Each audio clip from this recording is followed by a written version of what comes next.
Bonjour à tous et bienvenue dans ce nouvel épisode du podcast Le Pharmapreneur et plus particulièrement dans cette série de vidéos du quotidien d'un pharmacien, vidéo dans laquelle je te parle de mon quotidien en tant que pharmacien titulaire au sein de la pharmacie du Manoir. Je te parle de mes rencontres avec les différents collaborateurs que je peux être amené à fréquenter, donc que ce soit des représentants commerciaux de laboratoire, que ce soit des avocats, des notaires, que ce soit mes propres collaborateurs au sein de la pharmacie, que ce soit mes associés dans les différentes pharmacies dans lesquelles nous avons des investissements, que ce soit mes amis du groupe des Avengers. Bref, je te partage mon quotidien, mes problèmes, les solutions parfois que je trouve. Le but, c'est de t'apporter ma vision, mon quotidien et aussi ce qui en fait son entièreté. Le but, c'est faire avancer notre profession et trouver ensemble des solutions pour aller encore plus loin dans notre exercice d'entrepreneur dans le milieu de la santé. Alors, qu'est-ce qui s'est passé cette semaine ? Pour moi, finalement, une semaine relativement courte dans le sens où lundi, comme pour tout le monde, c'était une journée fériée, c'était le lundi de Pâques. Alors, un petit peu de course à pied, un peu de travail, je dirais, pour mes projets personnels, et puis surtout un gros travail de préparation dans le but d'un gros rendez-vous qu'on avait avec mon collègue Marc-Antoine le lendemain. Sinon, repas en famille classique pour un lundi de Pâques. Mardi, arrivée tôt, réception des commandes, un petit peu de comptoir, un petit peu d'administratif, du robot.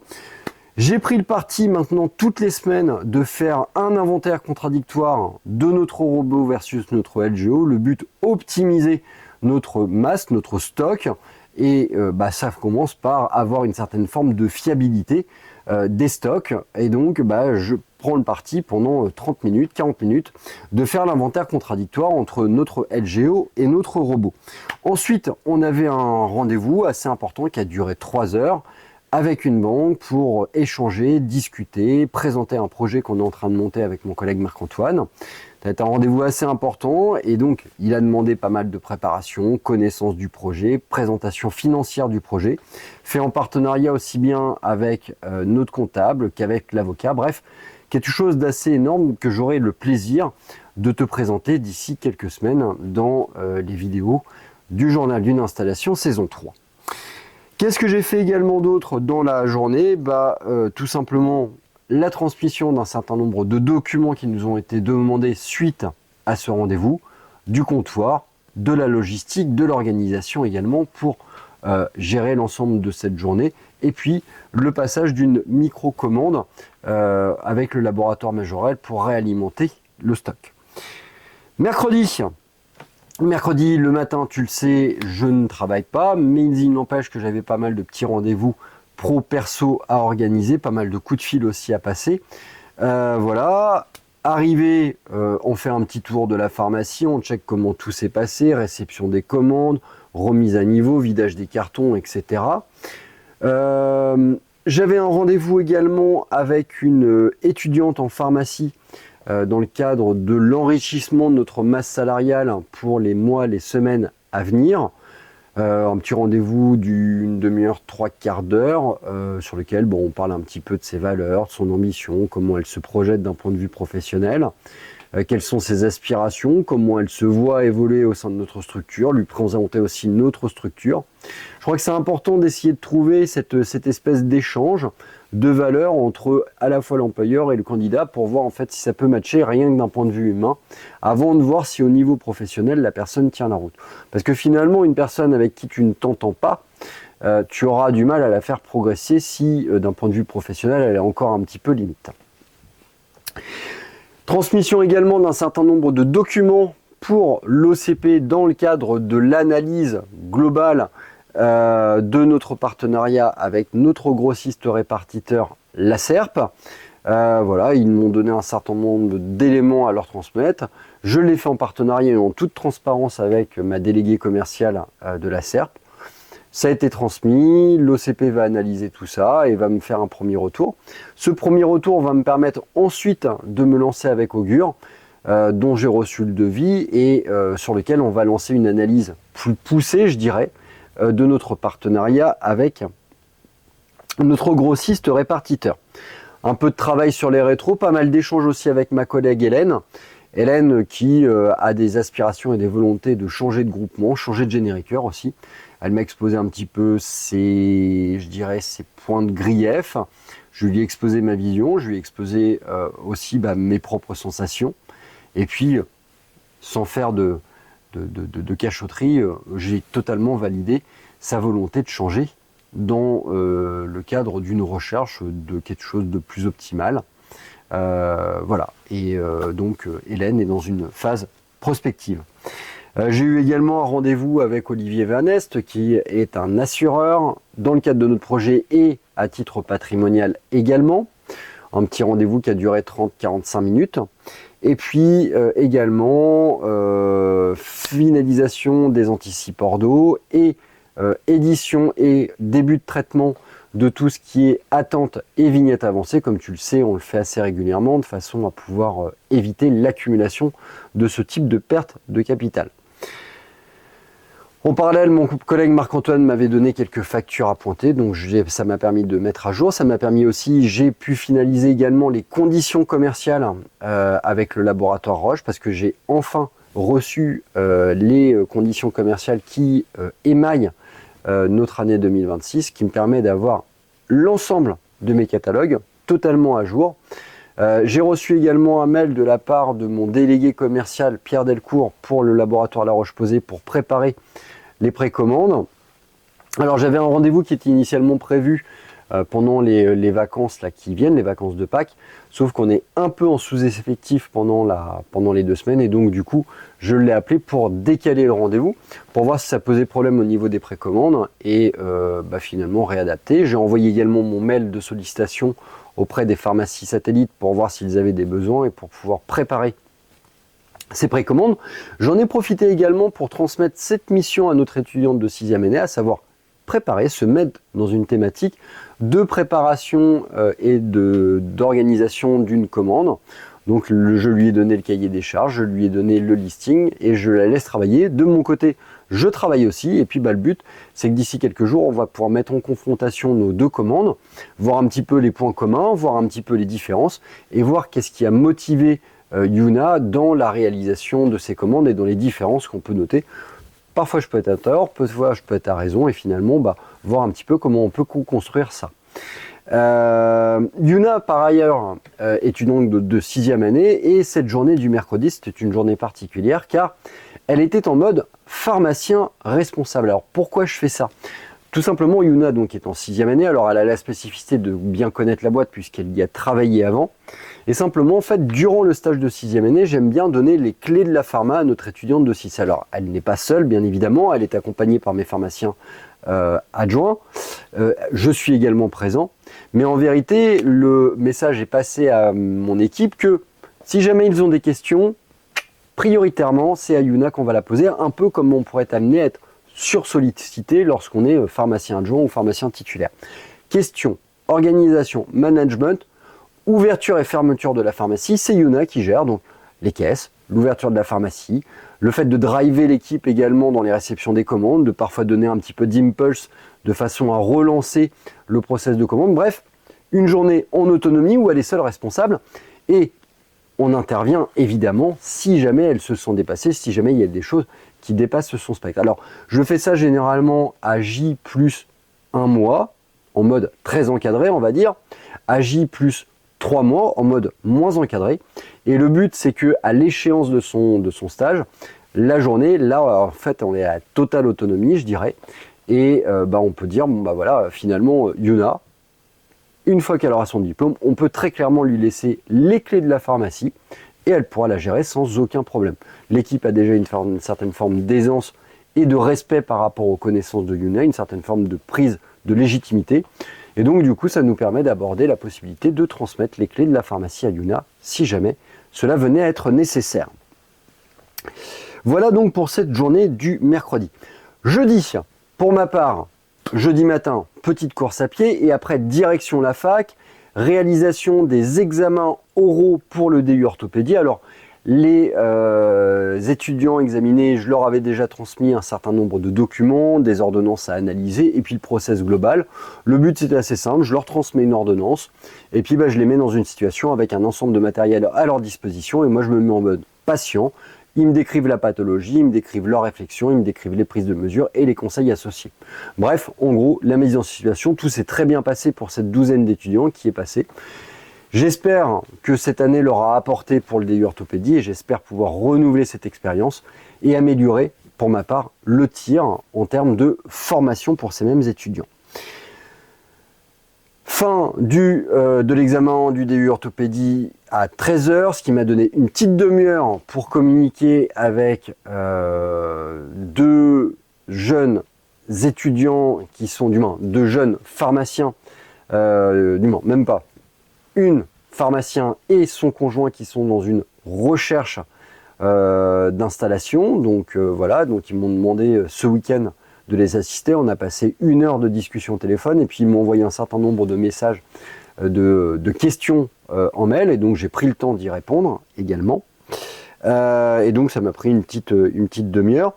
J'ai eu une grosse discussion également avec la SPC, parce que la SPC a commencé à me faire des retours sur le traitement des dossiers qu'ils ont été amenés à traiter pour notre partie, mais également pour tout ce qui est partie d'antériorité. Et donc du coup, bah voilà, ce qui nous a permis de faire un petit peu un bilan et une récupération aussi assez importante de trésorerie finalement. Voilà, très intéressant finalement en fait sur la quantité de dossiers que j'avais du mal à recycler, je dirais peut-être une quarantaine. Au final, il y en a 4 vraiment qui leur ont posé problème. Tout le reste, ils ont parfaitement réalisé l'action de reprise. J'ai été également amené à être sollicité par une étudiante de seconde pour la réalisation de ce stage. Donc j'ai complété la convention de stage. On a mis en place avec ma collègue Marlène un tableau des produits non vendus, parce que si tu le sais, si tu suis ces vidéos, nous sommes sous autopilotage, sous Win Autopilote. Et mes collègues pharmaciennes, lors de la réunion de mercredi, m'ont reporté le fait que parfois, en fait, on avait des défauts de stock. Alors, mon collègue Marco, qui est très gestionnaire du Win Autopilote, a fait des paramétrages très fins, mais malheureusement, il y a quelques échappements. Tout simplement, en fait, l'échappement prioritaire vient d'une donnée évidente, c'est que l'autopilotage de Win, il est basé sur les articles vendus. Et que, finalement, il ne réussit pas à stater les produits non vendus. Et forcément, en fait, si jamais on a des produits qui ne sont pas vendus, l'autopilotage ne peut pas estimer qu'il serait nécessaire de les avoir si jamais on devait les vendre. Et donc, pendant plusieurs semaines, on va se faire un petit tableau toutes les semaines des ventes qui ont été échappées et savoir pourquoi. À mon niveau, 3 possibilités. Un produit peut être manquant en stock, la personne veut un produit équivalent, on propose une équivalence, genre je veux une boîte de cétirizine de chez Begaran, je n'ai pas de cétirizine de chez Begaran, mais j'ai du Zyrtec 7, et je propose le Zyrtec 7, mais attention, je n'ai plus de cétirizine. Donc on alerte le responsable du laboratoire, le temps de l'alerte, on utilise ce qu'on a déjà en stock, on adapte. On propose le Zyrtec 7, la personne refuse, échappement de vente. Donc il est vraiment nécessaire de passer une commande de cétirizine. Alors je dis ça, on pourrait rigoler sur la cétirizine, mais en fait en vérité ça veut surtout dire que certains produits ne peuvent pas être facilement remplacés.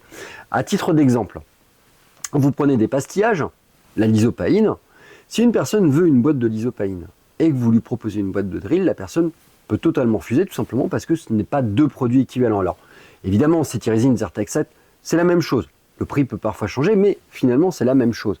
Des pastilles, ça peut être différent. Un collutoire, ça peut être différent en termes de composition, en termes de marque. Bref, vous comprenez l'idée. Plus spécifique, par exemple, l'orthopédie. L'orthopédie, vous n'avez pas forcément toutes les tailles. Taille S, une taille M, pas de taille L, une taille XL. La personne vient, vous n'avez pas la taille L, tout simplement parce que le produit est en cours de commande. L'autopilote a estimé qu'on n'avait besoin que d'une seule taille L. Bon, ok. Vous ne concrétisez pas la vente. Du coup, l'autopilotage, lui, reste sur les ventes concrétisées. Il continuera à estimer que vous n'avez besoin que d'une attelle en taille L. Sauf qu'en vérité, si vous aviez voulu réaliser les 2 ventes, il aurait fallu avoir les 2 pour concrétiser la vente. Et donc, le fait de savoir qu'on a échappé des ventes, parce qu'on n'avait pas le taillage, ça permettra de jouer sur l'autopilotage et de dire, ok, sur ce produit-là, effectivement, l'autopilotage aurait tendance à t'inciter pour le moment à dire qu'il en faut une, mais en vérité il en faut 2. on corrige, on force, on met 2. On en a 2, on en vend régulièrement 2. L'autopilotage va proportionner le besoin naturel d'être à 2, plus d'échappement de vente. Et d'ici 6 mois, 1 an, un autopilotage corrigé avec ce fichier d'échappement de vente permettra d'avoir des stocks réels basés sur des ventes réelles associées aux échappements de vente. Bref, donc mise en place de ce tableau pour la gestion des produits donc non vendus et de nouveau inventaire contradictoire entre mon robot et mon LGO. Voilà pour cette journée du jeudi. Pour le coup, demain, je vais faire un petit passage parce que j'ai 2-3 trucs à checker avec mon collègue Marc-Antoine qui part en vacances la semaine prochaine. Et pour moi, la semaine est terminée. Voilà, j'espère que cette vidéo t'a intéressé, ça t'a permis de connaître un petit peu mon quotidien comme toutes les semaines.